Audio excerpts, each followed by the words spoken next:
Now, good afternoon. Let's get to the purpose of today's video. I wanted to get on here and pose a question to you guys. I know that there are a lot of celebrities out that are making hair care lines. You have to go back for the discussion of this. I'm not going to keep talking about this every time. Um, there are a lot of celebrities that make hair care lines. So I wanted to have a conversation with you guys as consumers about, will you be a buyer? Are you going to be a user? Or are you going to be a supporter? Which is a lot of different things. Um, let's see, Beyonce has a line. Gabrielle has a line. Taraji has a line that I am aware of. So let's just talk about those three. Those are big names. They're actors, actresses in Hollywood that have names, and their names carry weight. So when they have a product out, my question is to you: do you think that because they have a line out that they're going to do well? My answer to that is no. The reason why I say that is, don't before y'all jump me and beat me up, I'm going to talk about why I think that is so. And I'm speaking from a natural hair care um, producer. I'm speaking from a natural hair care person that has their own natural hair care line and being familiar with the energy and the culture of natural hair care. I know that most of their products, of the three people that I know, from what I know about their products, they don't put a disclaimer on there saying that they're for all natural hair. Their products tote to be for everyone, so can be used on all hair types. And that's where the rubber meets the road in terms of my no. I'm not saying that they're gonna sell because Beyonce, just because her name is on it, her stuff flew off the shelf because her name is Beyonce and she has a hair care line. The same way she sells socks because they're Beyonce socks are gonna go. Gabrielle, I'm not hearing a lot of performance about her products. I personally know someone who is attached to Gabrielle um, regarding her products, which is her stylist, which is my childhood friend, which is her stylist. So she has a lot of good PR attached to her brand. But in terms of on the street level, where I stay at, which is in the hair care line, the company, I have never even heard a person that I know heard of in any of my circles say anything about Gabrielle's line. I'm gonna go into why that is. And Taraji seen it, came out, made a couple of waves. I saw a lot of people doing reviews on it, but in terms of being a regular consumer's choice, haven't heard anything. And I think that that's gonna hold true for Beyonce as well. So beyond the fans, the people who like them, the people who like their work, just because they have a product line, I don't think that, at least for black women, I don't think that that's going to hold the translation to me. I don't think that's going to hold the translation. And I'm going to go into why right now. Don't jump me. Don't fight me. To each his own. Don't say nothing about my hair. Don't do any of that.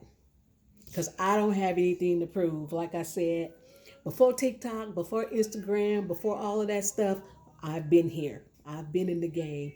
The only people that were making products along the lines of treatments that were good for African American hair was us. We were on the front line. The only product that I can think of when I first started that was making products that catered to peppermint, cinnamon, and natural ingredients was Win. And Win is a white man. He's a white hairdresser and he created the Win hair care products. In addition to him, there was nobody when I started using the peppermint, shea, coconut kind of ingredients. There was Win, and then there was us. There may have been people doing it, but without social media and all that stuff, I wouldn't know about them. The only person that I can openly see to compare our ingredients at the time was Win by Chaz Dean. 2007 I came out. You can look him up and see when he started, but I think he started right around because I was kind of like, oh my gosh, he beat me to the. Anyway, back to these people. As my battery is about to try to die on me, I need to get this done. The reason why it won't translate for the African American women is because Our hair deserves and needs and requires special things. We need hydration. We need products that hold, that retain moisture. We need slippage. If you don't know what slippage is, it's kind of like the waxy coating needed on products that we have because we need the extra oil. So I can't say, oh, my product works for all hair types, but it does. The reason why it does is because we focus on more than just one thing. So if you're trying to grow hair, if you have scalp damage or sores or alopecia or psoriasis or something, it's going to go in to grow the hair, but it's also going to solve a hair problem that you're having. I digress. Back to my translation. So I think that's where the rubber's going to meet the road.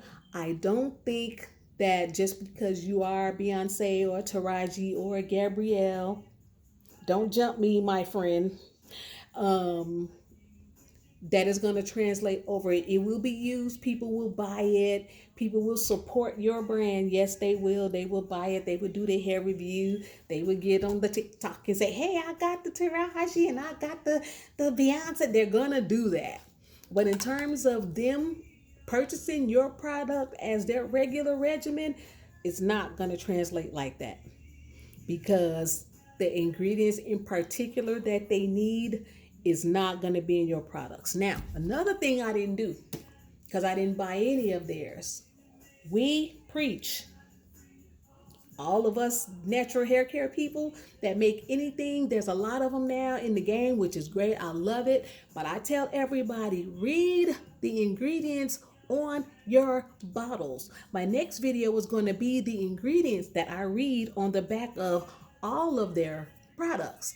Because if your ingredients are not all natural, you don't want the sulfates, you don't want the phosphates, you don't want any of those things. So if their products tote of those ingredients that's on the regular, the salon style products and stuff like that, then a lot of natural hair care people are not gonna, they'll use it, but that's not gonna be what they need. So outside of them supporting you because you are who you are, your product becoming their brand is not going to work because we're ingredient readers now.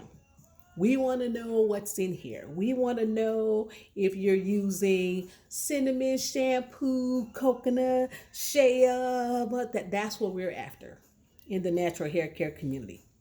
We're not after phosphates. We're not after things that are not healthy because most people that are natural are going for the natural hair care treatment. So my answer is, my question was, do we trust celebrities that make hair care lines? Now, do we trust them as humans, but do we trust their product to be what we need for our hair care? And the answer is no. If you disagree, politely put your disagreement in the comments and we can address them. But in terms of do we trust celebrities that make hair care products, I'm going to have to say the answer is no. Have a good day. Subscribe to us on YouTube, Your Natural Hair Care Voyage. Natural Epiphany is our products. Look us up. See what we're working with. I don't speak for my brand. I speak for ingredients. I fight for ingredients. I don't fight for the name. I fight for ingredients. So, again, as I shut this off, the answer is no. Just because you're a celebrity does not mean we should trust your hair care brand as being something that is good for our particular hair type. Have a good day.